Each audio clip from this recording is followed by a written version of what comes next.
Hey, everybody, welcome to another episode of the Daily Dealer Live. I'm your host, Sam Dark, and co-hosting with me today is Yuli DiMartino. Yuli, welcome. Thank you.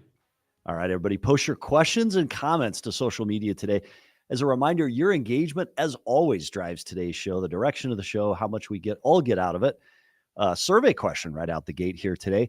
How were your Memorial Day sales? We didn't have a show this past Monday. It was a holiday. Did you break a new record? Were your sales average, above average, below average, closed?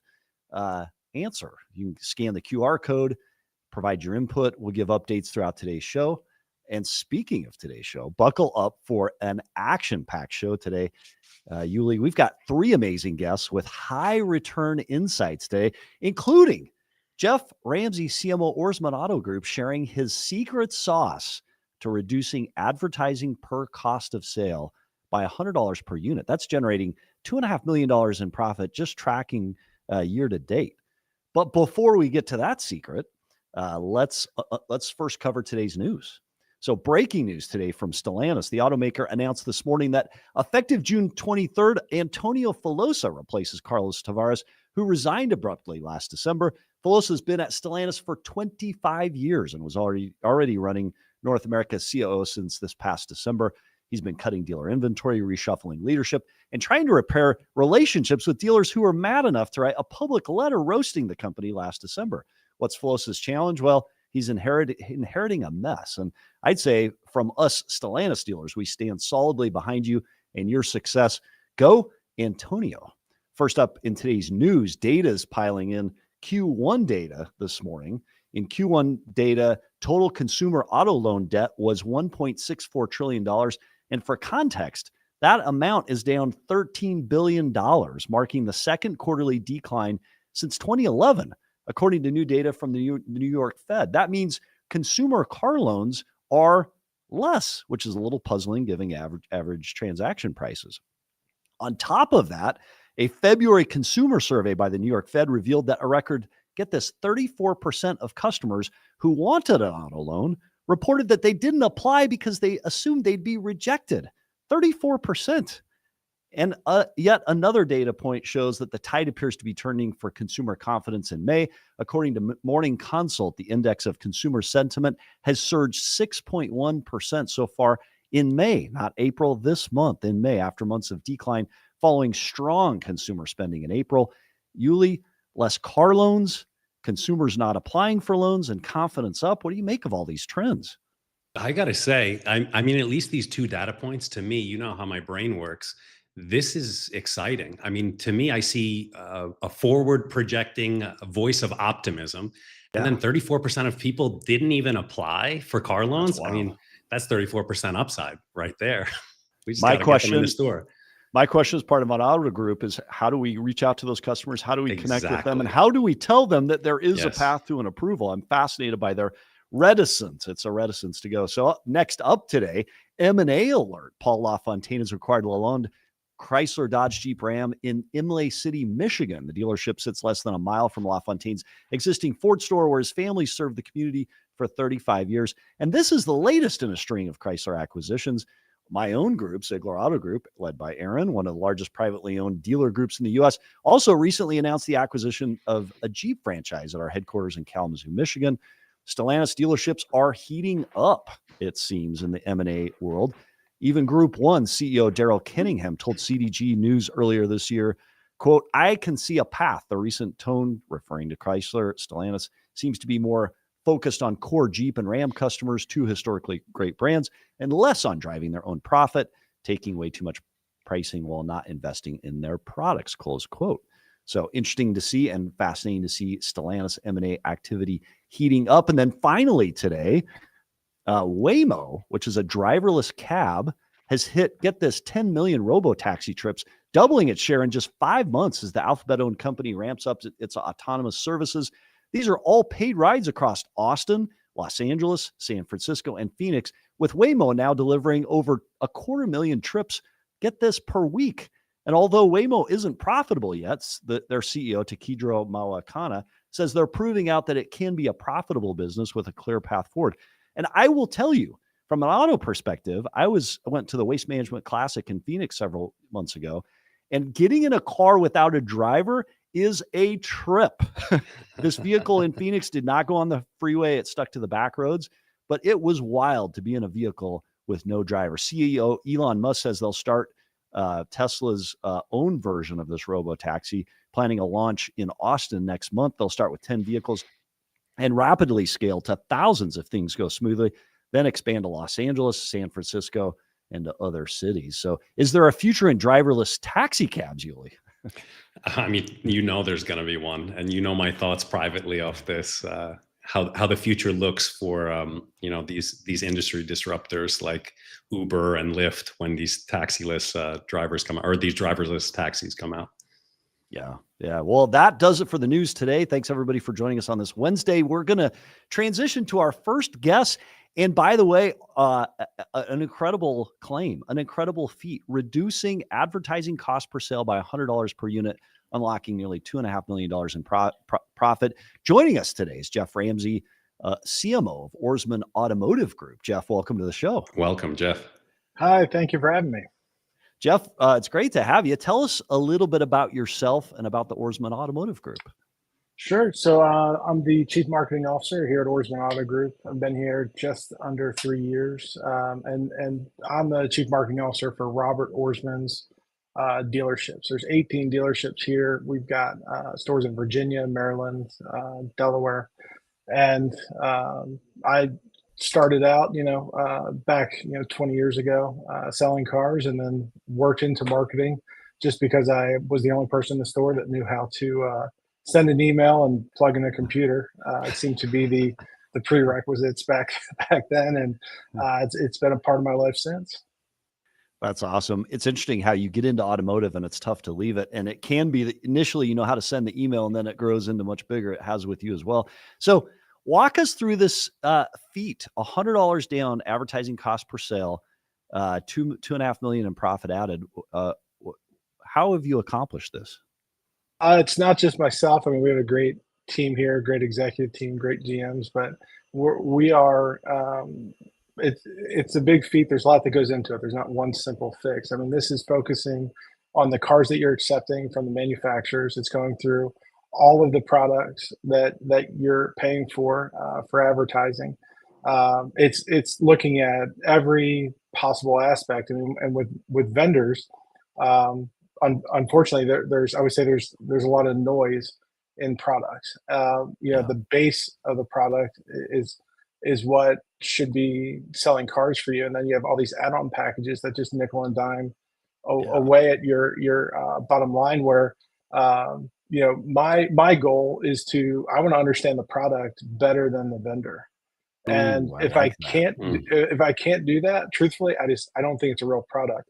I know there's probably some narcissistic something that I'll get called for that, but I just, if I can't comprehend the product, I spent my whole career trying to understand these things and being at the cutting edge. Then if they can't explain it clearly, it just doesn't make sense. I mean, when I look at some of these management fees, that's one big thing here, is that when negotiating with any of our advertising providers that are linked to paid search, social, I just refuse to pay a percentage.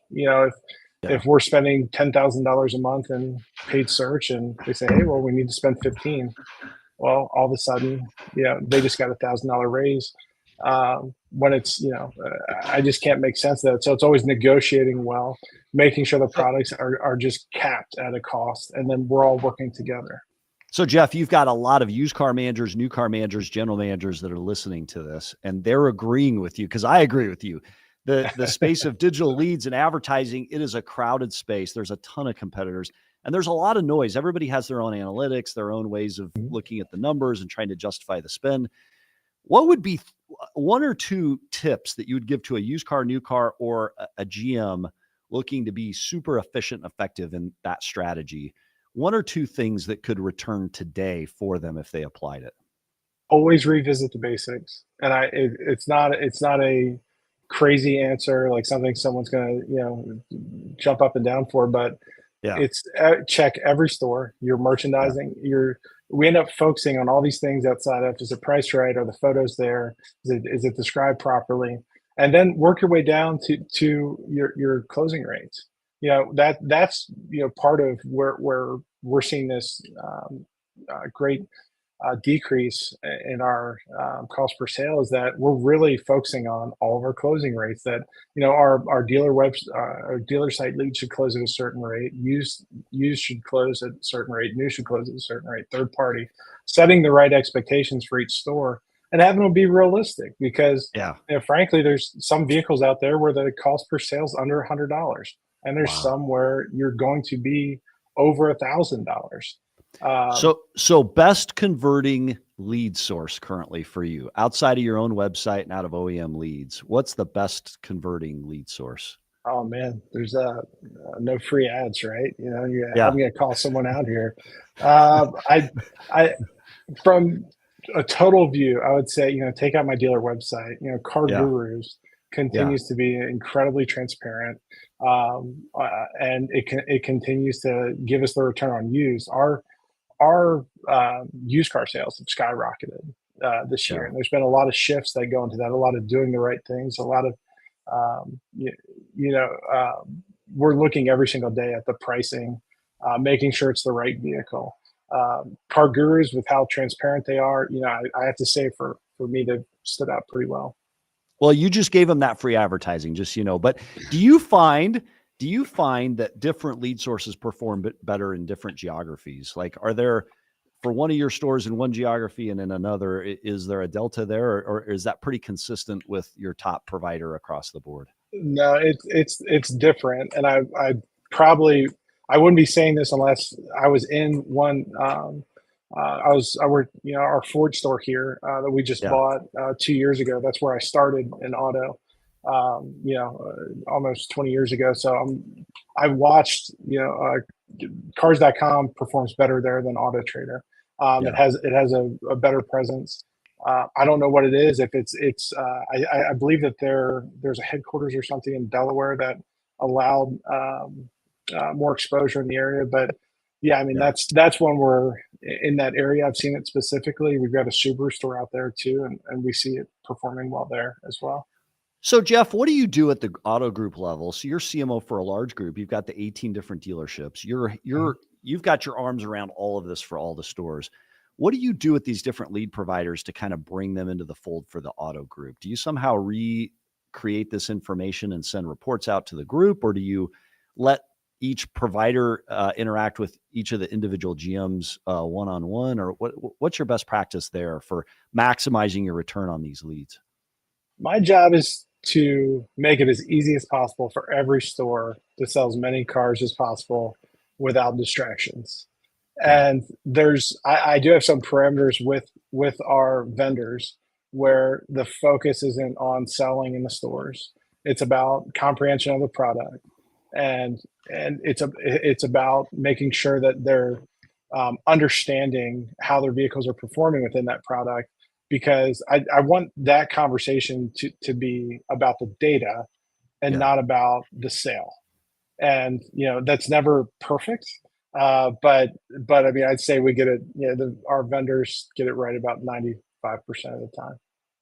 So again, large group, lots of leads coming in from various lead providers. You've said in other forums and formats, not all AI out there is equal. You said you're cautiously optimistic about AI. How have you implemented that into your lead generation, your BDC, wherever, and how has that yielded results? So we're testing it out. I think AI right now, it's such a buzzword, and it's such a I'm trying to think of the right way to say it's something where people can easily take advantage of car dealers just by saying it's powered by AI without a comprehension of the product. AI, where we're testing it and it's helping best, is in follow up with customers. I think initial engagement with customers needs to be at the store level. We owe our customers that to answer the lead properly, to engage, to call them. Maybe I just don't know the product yet. If there's no AI product that's calling your customers for you with the first lead. I'm sure my inbox is going to explode after this. Saying, hey, we can do by that. the way, your inbox will explode. My inbox will explode. Everybody's going to hear about this because AI is developing so quickly. So it's fascinating to hear that. One last thing before we have to let you go. One fascinating thing about you that I learned in doing the research is how involved you are in new and used vehicle acquisition. So inventory, incoming inventory outbound. That's unusual across all automotive to have the chief marketing officer so involved. Why are you involved, and what's the financial impact of your involvement to inventory management? Yeah, so I need to have a full understanding of the inventory that's coming in, what we have. Because that's how we can plan our advertising accordingly. And I feel like there is such a disconnect between marketing and sales, where it's like take a snapshot of the site, on the first day, and then good luck, and then they go and work on the marketing on the side. For me, I started here as the variable operations director when I came on board almost 3 years ago, and that's never gone away. I want to know all the vehicles coming in so we can set the right ad groups. That's how you get your cost per sale down. Tailor your advertising to what you have. Understand that if you have some units sitting, that you need to put more money behind them. But I mean, I've watched like our on the ground inventory, for instance, from when the years kicked off to now. It's down. I think it's roughly 20%. Our Volkswagen inventory, new inventory, is down about 65%. If I was just spending at normal, we'd be wasting money. You have to spend based off what you have, its desirability. And if you're not doing that, I think if you're in a marketing position at a group, you're doing a disservice to yourself and to the store you work for. All right. So that's a call to everybody in the marketing function. I'm going to ask you one question to test your knowledge a little bit. You can say pass if you don't want to reveal this, but it's only between me, you, Yuli, and whoever else is listening. But you mentioned some vehicles that are under $100 cost per sale. What would you say is your least expensive vehicle cost per sale in the market? To sell? Yeah. Least expensive. Oh man. A lot of the Hondas, most of our Hondas fall under that. Fall in that range. Subarus, I'd say Subaru does a tremendous job of turning. Many of the Toyotas fall in there. It's a lot of your what's the most expensive, Jeff? Now I'm going to really put you on the spot. No, it's okay. I don't think this is I'm breaking any news here, but I think on the Stellantis side, we've struggled with some of the older inventory, the 4xe. The Hornets, and that's one where, and here's another tip. I get on as many of these locator emails as I can, because I want to see what they're telling me what the market is on these cars. And that's one where, like, recently Stellantis vehicles are actually better than they've ever been, based off the offers I'm getting in my email right now. But the vehicles that are struggling, it's going to be the Stellantis 4xe, the Hornets. And with today's news, new CEO appointed, former COO, it's fascinating to see how quickly they come on the up and up. You see, they're on the come up, right? They're increasing in valuations. You're seeing a lot of M&A activity around that. So it's interesting. Jeff Ramsey, CMO Ourisman Auto Group, thanks for sharing your perspective today. Absolutely fascinating to hear how you've decreased your cost per sale, $100. We want you back on the show at some point later this year or first part of next, just to see if you've held that trend through the year. So, thank you guys. Thanks for being on the show. Thanks, Jeff. Super interesting. Very. Inventory management from an advertising standpoint. I think a lot of people in that CMO world respond to inventory. They're not as proactive on the inventory. And I think that's fascinating. So, all right. And it's great they're taking the approach that, it's not cookie cutter. It's not one size fits all. So to be able to understand and identify and be dynamic rooftop by rooftop and, bob and weave with what's working, that's the key in today's market. So, Yuli, today's industry pulse comes from an anonymous tip from a CDG follower, Batterygate. CDG posted a tip from a Ford service manager about the astronomical cost of a battery replacement for the Ford Lightning EV. Let's check this post out. Ouch. CDG report. I work as a service manager at a Ford dealership. We had a Ford Lightning come in that needs a battery pack. The battery costs $74,000. The sticker price of the truck in 2023, $79,000. So the vehicle is basically totaled. And if you want to get in on that conversation, you can go to Twitter and follow up on that.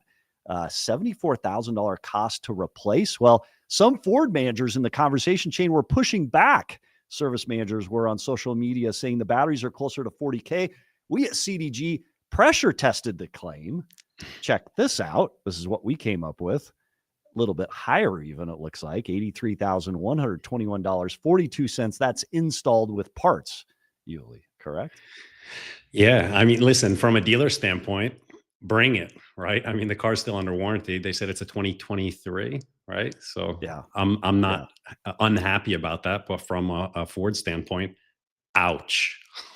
At the point that battery falls out of warranty, that's a large claim. Now, I think the cost of batteries will come down over time, probably very rapidly, but it is an interesting post. If you want to get involved in that, go to Twitter and you can join that conversation. So, all right, Yuli, next up today, before we go to our next guest, though, let's just remind everybody our survey today. Scan the QR code. You can participate. How are your Memorial Day sales? Interesting, because we crushed it across the auto group on Saturday. A couple stores broke records, and then we'll all share the results from Memorial Day coming up. But you can scan the QR code and give your answer there. Seth NTX says, that's pretty unbelievable. I'll never buy an EV. I leased one for the wife. Drives fast, saves me gas money. I charge it at work for free once a week. Nice employer. That's a benefit. But let's turn, Yuli, to our next guest, someone who's not unknown to us in the automotive industry, Kerri Wise, currently CMO of Lotlinx. Kerri, welcome to the show. Hello. It's so good to be on the show. First time.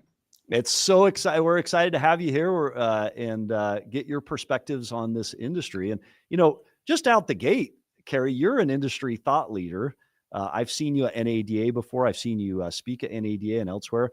You recently made a big professional career shift going from Auto FI to joining Lotlinx as CMO. Tell us a little bit about, for those who know you and know your career trajectory and path, what guided your decision to make that change to Lotlinx? Absolutely. I was unexpected. I think any change you make, oftentimes you're not planning for it. And this was absolutely the case. I worked at some major companies in my career, JD Power, TrueCar, Edmunds, Autofi, and now Lotlinx. And for me, it started with a conversation, and through the interview process, I really learned more than I knew, about Lotlinx and all that they were doing. I had seen them, kind of from afar in the industry. I knew that they were kind of on the forefront of AI, of digital marketing and helping dealers really think about it at a VIN level. But I think until I really looked under the hood through this interview process is when I really realized, like, wow, this is a product and that's amazing. And as a marketer, you get excited about that, right? Yeah. Because, especially when people don't know, and that's what I'm excited is, like, let me get some of the insights that Lotlinx they're collecting, and the value that they're bringing to the market, and make sure that we're sharing that and on the forefront of the industry. So it's exciting change for me. In a world of automation, in a world of AI, isn't it true that AI technology is great? It's knowledge, but executing is where it's at, right? You can know all the stuff, but it's connecting that knowledge back with teams. And you've done a great job throughout your career of connecting data and information and knowledge back to people you served. So a big change for you going to Lotlinx. Tell us a little bit about your perspectives on the industry right now. What are you seeing in your new role as again, for our general managers, our new car managers, our used car managers that would benefit someone watching the show today? Yeah, I think, what I'm reflecting on in this moment in my career is I'm looking at all the moments of the automotive industry. I started in the industry in 98, right out of college at JD Power and Associates in 98. And I remember all these moments, whether they be unexpected moments where the economy tanked or obviously COVID, all these moments that have impacted the industry where we weren't expecting it, the tariffs now, we weren't expecting it. But also just from a technology standpoint, I worked at Edmunds, and third parties were all the talk, right? I worked at AutoFi, and digital retail was all the talk. And every single time digital technology enters our industry, we have a debate on whether it's here to stay or not. Whether interesting. Yeah. I remember literally working at JD Power and having a debate with the industry on whether digital advertising would actually surpass newspapers. I literally remember showing a chart of newspapers and the internet. And Kerry, what's a newspaper, by the way? What's a newspaper? I know I Or a looked phone book. to actually know, but I think I reflect on these moments where we're debating on these things, on new technology. Is the internet here to stay? Is mobile here to stay? Is our third parties where they're at? Our digital retail where they're at? And I would say that AI is this next conversation. But I think we should be more informed, because every time we question whether technology is here to stay or not, what I would say is that when we're hesitant to lean in on it, you can find yourself behind the curve. Yeah. You can find yourself, the early adopters have the advantage. Absolutely. They hit the bumps, they have the bruises to show for it, because they're the first to come to market and try new things, but they are absolutely ahead of the curve because they start to learn and refine in terms of process and strategy.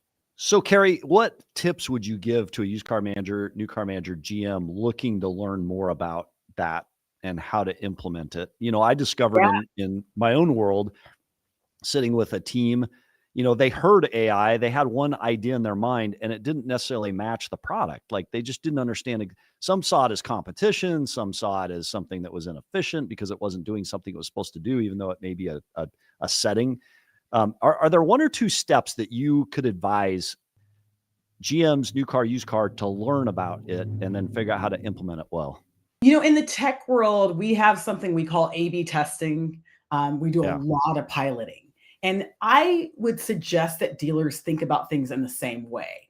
It's not about throwing out all of your process and just putting all of your eggs in one basket from a technology standpoint. That's reckless. But I think certainly testing out technology, it could be, for example, I love when a dealer will take a segment of their staff and have them try a new product, right? Even when I was at previous technology, it's like they would have a team that would only test this for particular technology, and that would be their A/B test on that. I think. So, go ahead. So can I challenge that a little bit? Yeah. So in automotive, we are successful and we're super efficient, and we run towards a goal together. A/B testing can be a challenge on a floor because you've got two people doing two different things. And you've got to have heart, mind. You got to have everything from that person thrown at the challenge. Like, if I'm A/B testing something and I'm not sure whether it'll stick, it's the old adage of dealer comes back from a 20 group with a great idea, and everybody on the floor says, you know what, that's a great idea, but I just need to stick here long enough for it to go away, and then I can go back to business the way I was. How do you get buy-in to A/B testing when folks know that one of the two is going away, right? Yeah, I mean, you have to buy into the technology. When you're working with a company, you have to see some proof points, some testimonials, some wins from somebody, right? So I'm not saying blindly go into a technology without seeing any proof points, any outcomes that matter to you. But once we're bought in, I would argue that across all the technologies I've worked for, one of the biggest hurdles is the process. Yes. The technology is the technology. And even though all of us on the vendor side would like to say that our technology is better than the next man's, the reality is that if the process and people are not aligned, it will not work. You are 100% right. And I love that. In my previous company, an old friend of mine called it these meerkat moments. So if you've ever heard of the animal, the meerkat, and they kind of have these little, and they look like this, and I'm going to embarrass myself now on the show, but the meerkat kind of looks up and they start looking around at each other. And I think the dealership staff is very much like that when they see one or two people killing it on a particular technology in this test, it creates this meerkat moment where I'm questioning whether that technology is good. I, as a sales manager, can do it better. I know where to send a loan. I'm as a marketer, I know how to advertise my cars. But when I start to see something work, you have that moment where I'm now that meerkat and I'm looking over going, what are they doing over there? And to me, that's me. By the way, your graphic of you doing the meerkat, that's priceless. That is going viral. I don't know where that's going viral, but that's going viral. I will sacrifice. I will use anything to get my point across. But I think it's the snowball effect. And I do understand what you're saying. The disruption in, as an industry, we tend to implement things where the entire department does it. We implement it all at one time. But the reality is we either stop ourselves from testing something that could absolutely work. It's all eggs all in one basket. And I would say that even from a Lotlinx standpoint, try it on a particular set of cars. Maybe you're not signing up for Lotlinx across all of your inventory. You're not putting all your VINs in a campaign. You're taking a particular segment. You're taking a certain number of vehicles to test out, because what that testing does is it helps you refine your process. And so now I'm going to put a certain number of vehicles in this campaign. I'm going to refine my process so that when I expand this pilot, I'm more ready to go from a process standpoint. So in that A/B test with Lotlinx, what's one of the major metrics that you would improve on to prove it out?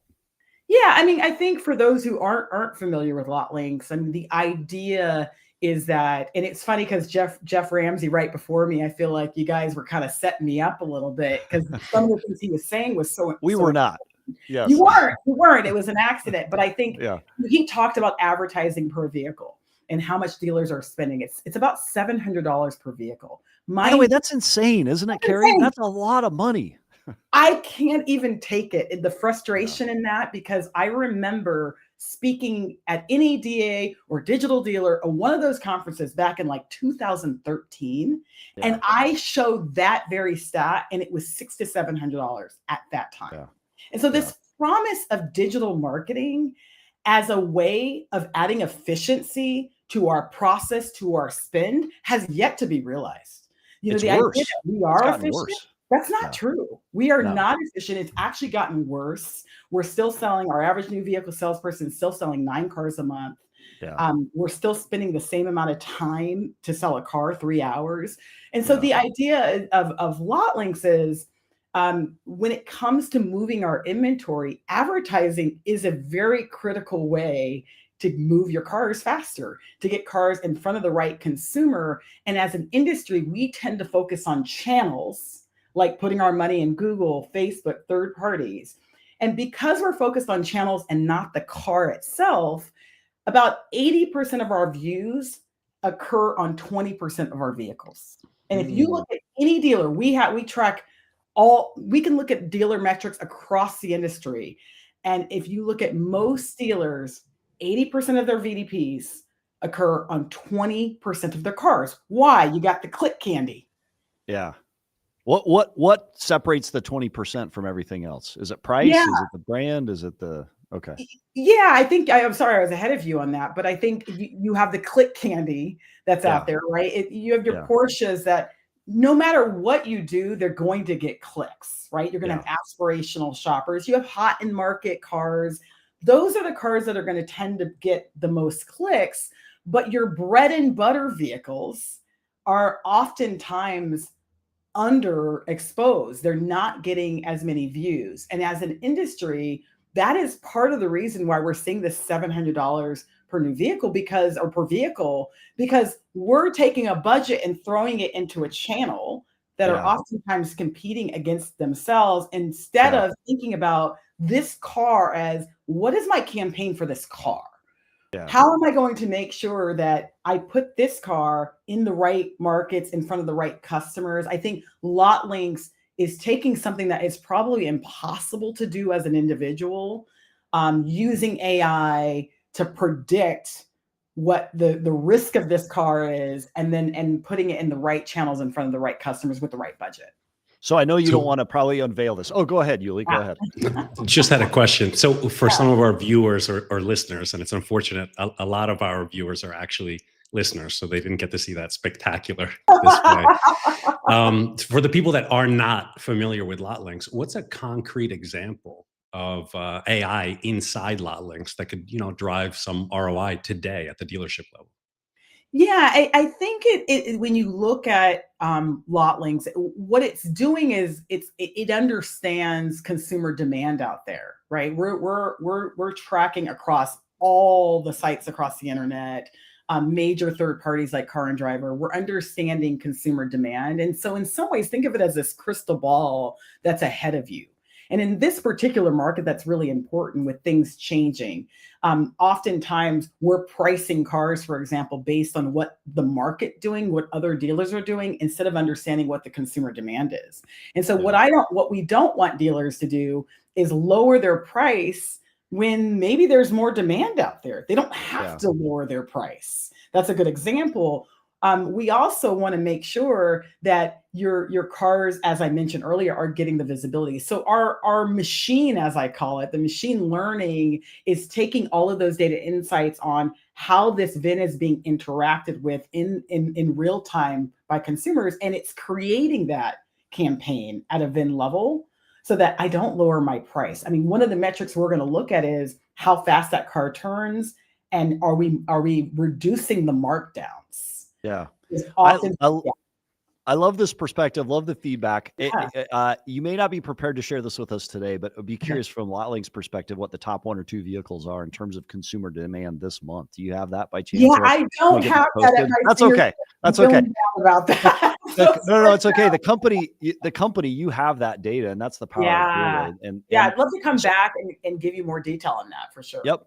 Last question. I'd just be curious, Ourisman's perspective is fascinating in reducing that cost per sale, and his involvement in particular in inventory acquisition and sale. Good strategy from your perspective. Anything you'd add to that? I think it's pretty unique and interesting strategy in automotive. Absolutely. When he was speaking, it was, like I said, singing, it was music to my ears, because in some ways we have the same philosophy that inventory management is not just about pricing. It's very much tied to marketing. Yeah. And so the idea that a marketer is involved in inventory management makes complete sense. If you think about it, everything we do in the retail environment is at the VIN level. When it comes to reconditioning, when it comes to trade, everything we do is at the VIN level, except for marketing. Except for marketing. That's at the channel level. And so I love the idea of a marketer like him being involved in the pricing, because consumer demand out there completely should tie to our inventory strategy. So they're well ahead of the curve. So to GMs, dealership employees everywhere, find that marketer, find your CMO, your person who's in charge of all this, connect, figure out how to link those two roles up more tightly to reduce friction, increase efficiency, and lower cost per spend. So Kerry Wise, CMO Lotlinx, pleasure having you on. The Meerkat thing will go viral later today. So we'll come back to that, Kerry. Thanks for being on the show and sharing your perspectives. Thanks, Kerry. Thank you. It was great to talk to you guys. I'm curious what those top 3 vehicles are in the market today, because they change, and companies like Lotlinx and others, they've got this data. How valuable is that data for every used car manager out there? So if you're a used car manager, you're a client of whatever platform, and you know that, what are the top 3 vehicles nationwide? I'd love to share that with our audience. You can post it to social media and we'll share that with everybody. But interesting take, Yuli. Yeah.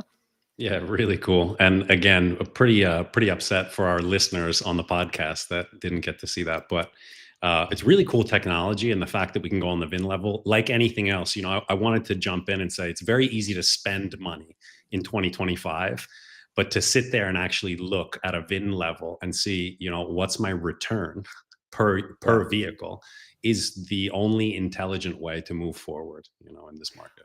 I want a meme somewhere of the Seinfeld car rental deal somewhere where it's like anybody can make a reservation. It's keeping the reservation. That's the important thing when he was trying to get a rental car. Anybody can spend money. It's selling that car and figuring out how to most efficiently take those advertising dollars and yield a great customer result. And let's turn to some comments. out there. So OJ Max says California requires a very long battery warranty for EVs. That in response to our Ford Lightning story. Also, Ford commercial sales manager here. So good perspective. Salesperson at a Nissan store here, Christian A5. Welcome to the show. Excited to have you here. And, going back to our polls, reminder, you can scan the QR code. How are your Memorial Day sales this past weekend? So, well, Yuli, let's turn to our next guest. We have General Manager, Bourne Auto Center, Mike Kelly. Welcome to the show, Mike. How's it going? Mike, welcome. Thanks for having me. First, let's get a little context. So tell us who you are, what do you do, and what are you seeing on the ground right now? So we're up here just south of Boston. We have about 450 all used cars on the ground on the website now. Full service department, full body shop, offsite reconditioning. But again, all used. Before we dive a little deeper, the fact that your geographical location, I hear this rumor. So you guys don't do spot deliveries in Massachusetts, right? We try. What's prohibiting you from doing that? Is that, at a state level, or it's just not part of the culture? So it's not part of the culture because of the state and the way that the transfer laws work. So a lot of the customers are just not accustomed to doing that. But it's gotten a little bit better with being able to do it on the spot. But still, we find a lot of customers that they don't want to do it. We do a lot of deposits on the car, and then they end up, coming and finalizing the transaction, a day or two later. So, so the customers embrace it as well. Very interesting. Yeah. And it's almost a little bit of a sales are no pressure, and, we're one price. So I think that just that, you'll leave a deposit on it. We'll hold the vehicle for you 48 hours, make sure you're comfortable with it. Kind of leads into that. Before we get to the one price thing, because obviously that's also something very unique, being an independent used car store. Your inventory sourcing right now, this is a very tight market. Are you doing anything that sets yourself apart? Are you buying vehicles at the sale? Do you have a buying center? Are you attacking the service lane vigorously like some other operators are? Tell us what you're doing. So we have 6 buyers. Pretty much that's what they do. A lot of it, there's really not very many traditional auctions that we attend in person. There's one in Connecticut that we go to in person. We have a phenomenal buying team. We have our buyer's been with us for over as long as I've been here, 23 years. He's just all day, every avenue that you can be on, all of the online sites, all of the Manheims, OV, you name it, we're there, we're everywhere. We do try to buy some direct from other dealers too, mostly franchise dealers, maybe, a little bit smaller. So we'll buy some of their off-brand trades. One of the big differences between an independent store and a franchise store is buying out of the service lane is very difficult. We have tried it and tried it and tried it. It's very difficult because we just that value add is just not there for us to be like, hey, you've got a Toyota Camry, we can flip you into a new one, same monthly pay or whatever the ad would be. It's kind of like we'd offer them a number in there and they're like, okay, well, what do you want me to buy? And sure, a used car, purchase is pretty calculated.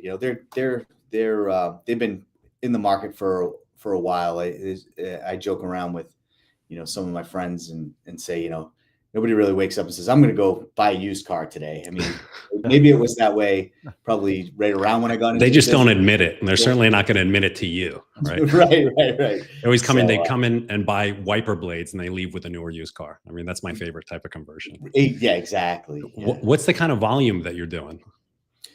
So we're selling about mid 300s retail. We wholesale another 100 approximately a month, stuff that we can't retail here. We do, back to your acquisition question, we do try to absolutely retail every trade-in that we can get. What's interesting, about 35 to 40% of our customers have a trade-in. It's not, I think it's probably higher on the franchise side. And then of those, there's probably only 15% of those are retailable. So the used car buyer, a lot of them, they drive that car into the ground until it's, there is not much left of it. But if Do there's you know anything what- left, we're going to try to sell it. Do you know what percentage off the top of your head you're buying at the sale? I mean, that's pretty impressive volume for an independent. I would say that our breakdown is probably 60% at a traditional auction. Then mix in, the trade-ins, dealer buys. We try to buy as many direct from the consumer as we can. We have a goal this year to buy 500 directly from the consumer. We're a little off that pace, but I think last year we did, right around just below 200. So we're really trying to focus on that as well. Speaking of focus, what are you focusing on as far as inventory mix? What's your bread and butter? Price. So, we know that the sweet spot right now is right around 25,000 for us. And the more cars that we can get in that 25,000 and under, about of our 470 cars we have on the website today, about 46% of those are under 25,000. Wow. You get under 20,000, it drops to 15%.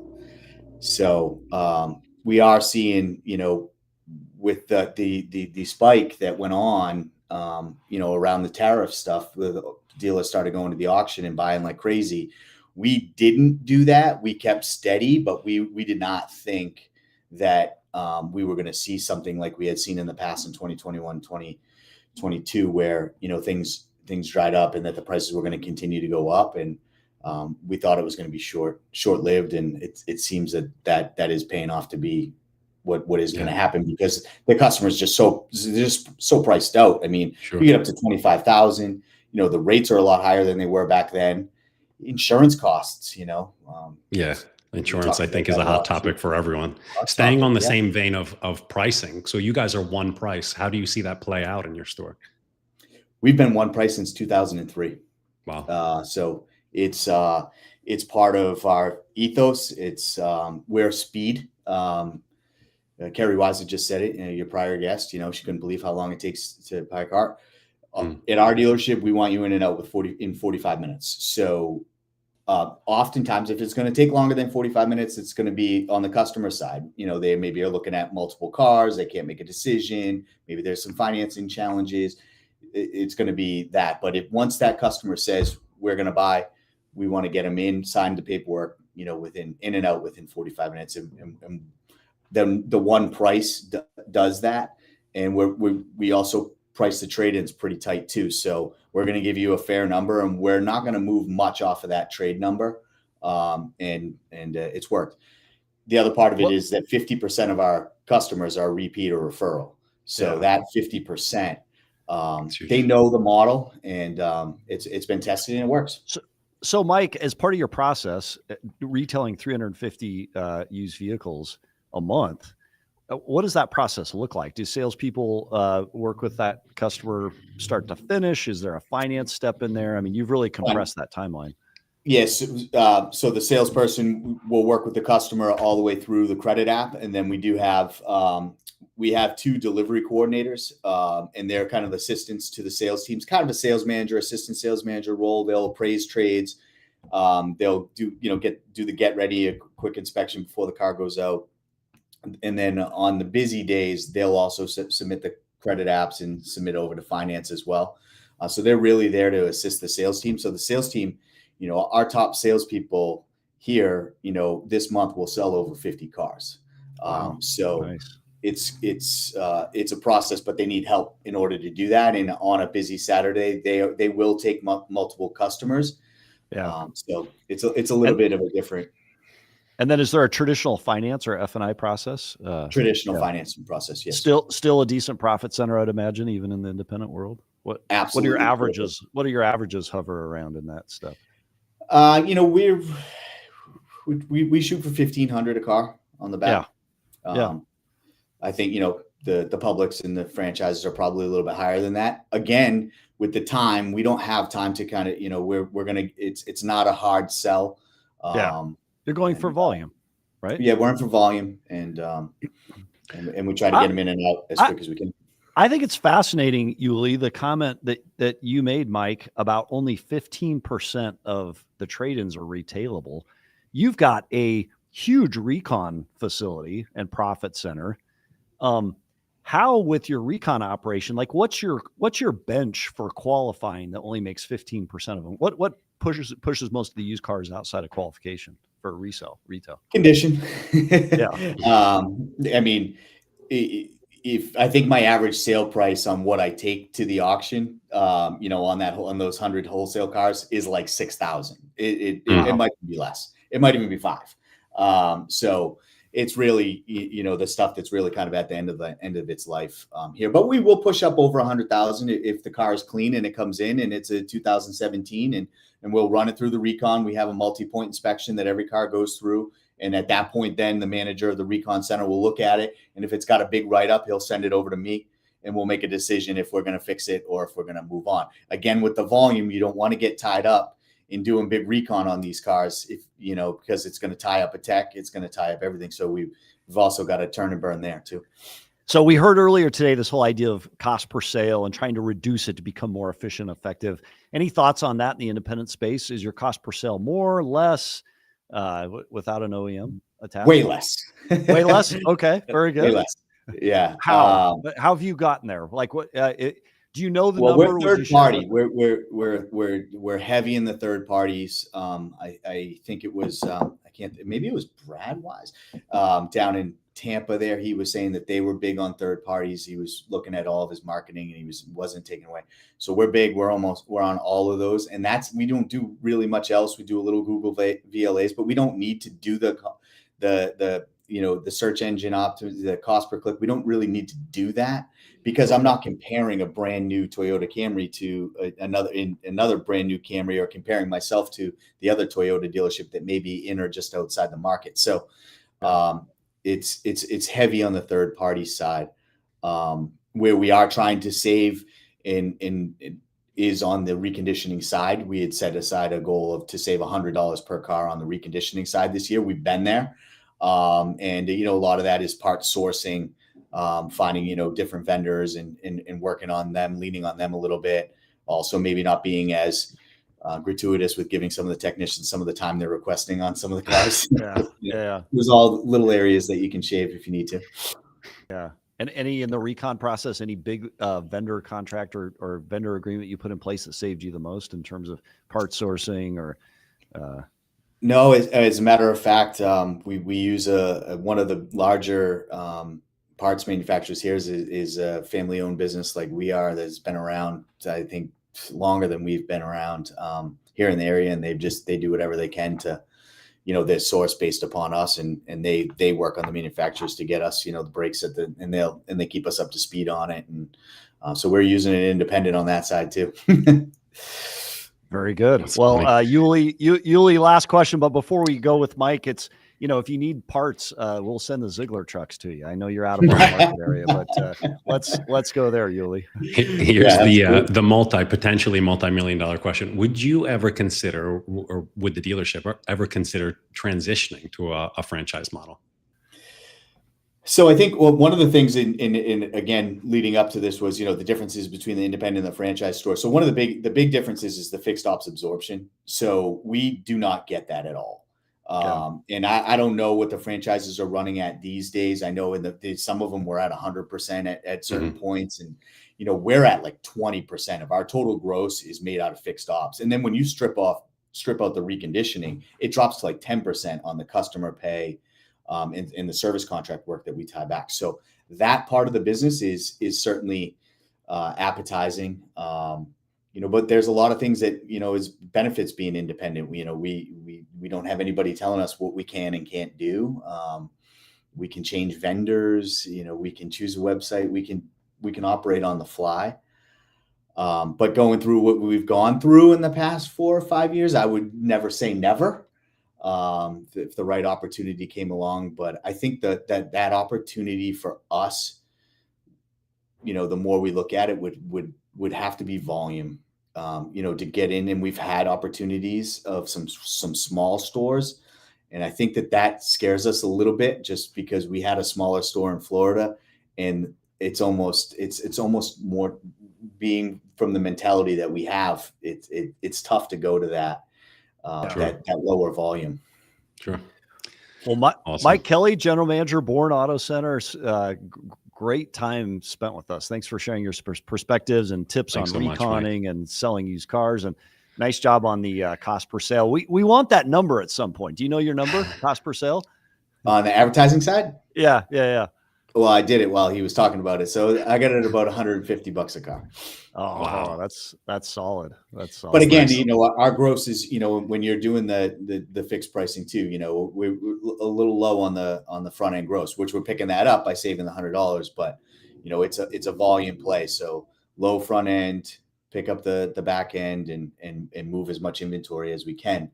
And one of the other things too is we don't have a hard turn. So we don't have this 65 days. Right. Where we are retail or die. Because once we put that reconditioning money, we just can't get it back. So we just continue to reduce the price, and hopefully you get that good trade in. You pick up the back end and you do that sort of stuff. So yeah, and you don't have to advertise in the phone book. So that does not exist. We may have a comment here for you, Mike. Let's see. Let's turn to our comment board. I think there's a comment. Speed is essential, says Paul, to extraordinary CX. He just proved it, and that is true. You're doing some really cool things. Extraordinary CX equals loyal repeat customers from Paul. True story. Did you pay Paul for that comment, by the way? Yeah, I don't know, Paul.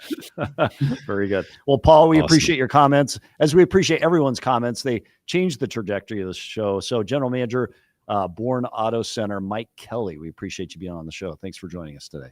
Thanks, Mike. Appreciate what you do.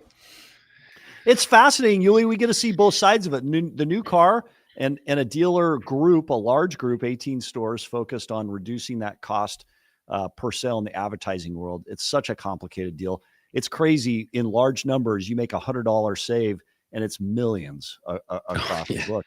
And then you look at it, an independent, super agile, being able to run to the customer fast without some of the other requirements and crazy low spend, and they're crushing it there too. That's the great thing about automotive. I love this industry. So really fascinating stuff. Yeah. Let's see if we have any closing comments out today. If there are any interesting viewer comments that came. Jay Law did ask why no temp tags in Massachusetts. We lost him already, so we don't know the answer to that. We should have got that 5 minutes ago. We'll tell you, we're going to put that in Chat GPT. And then Yes. anyone hear about Agora data in the market? Agora data. We'll have to Chat GPT that. Maybe we can start with that next time. And then Eli, you have a fan out there, a huge fan, Yuli. Actually, you have a lot of fans. And by the way, you're the coffee you drink from time to time. I've got my Bang. You've got something else there. You're a connoisseur. So people can find you on it's just social caffeine, media for that as well. maybe slightly healthier than the Bang, but it's still caffeine. You know what? The Bang is not healthy, but it is my drink of choice. Well, hey, everybody. Thank you for watching today's Daily Dealer Live, where we break down the biggest moves in the car business as they happen. This is your best return on time spent 3 times a week, Monday, Wednesday, Friday, 1 p.m. Eastern, noon Central. So if this is your world, hit like, subscribe, turn on your notifications so you never miss a beat, and we'll see you next episode. Thanks, everybody. See you guys.